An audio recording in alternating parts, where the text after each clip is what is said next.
Yes, absolutely. And I think NATO really faces the same challenge in the sense that, within NATO, it's a transatlantic alliance. So you have the United States and Canada on the one hand, and the Europeans on the other hand. And although the Europeans are increasingly worried about Chinese actions, they aren't quite exactly at the same page as the US when it comes to facing the rise of China. They have some more economic links, and they just don't want to put themselves in quite the same, let's say, adversarial position as the US is. And so NATO will need to kind of find a good balance here. And I think the big discussion really will be the burden sharing within NATO. And I'm not referring to the kind of 2% who spends how much, but the burden sharing between, NATO and the US with regard to China. So should NATO focus more on Europe and on Russia, on deterring Russia, kind of stay in Europe, or should NATO indeed pick up some of the work, if you like,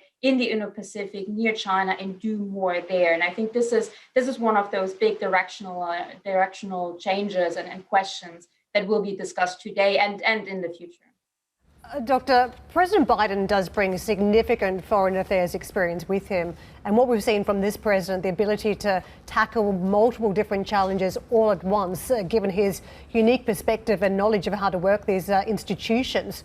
While much of the dialogue today is about restoring relationships with allies, it feels as though President Biden may go just a little bit further. What would you expect him to tackle?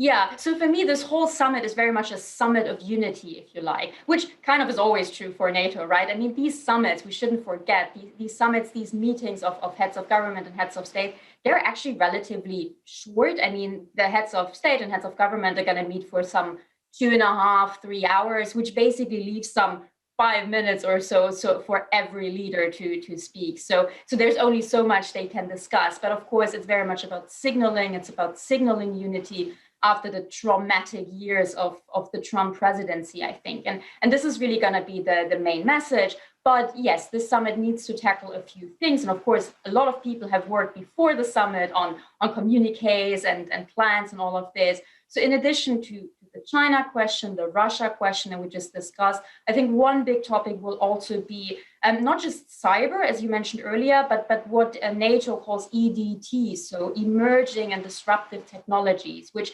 includes China, it includes cyber to some extent, but also artificial intelligence, 3D printing, quantum computing, all of this. And the NATO alliance is really trying to get ahead of this and try to focus on things that could challenge interoperability among NATO allies, but also could help interoperability among NATO allies. And I hear that one of the things they're going to announce or try to announce at the summit is a new, they call it accelerator, a kind of new center unit, something like that, that looks specifically at EDTs, emerging and disruptive technologies, for NATO and tries to bring this topic more into NATO than it already is.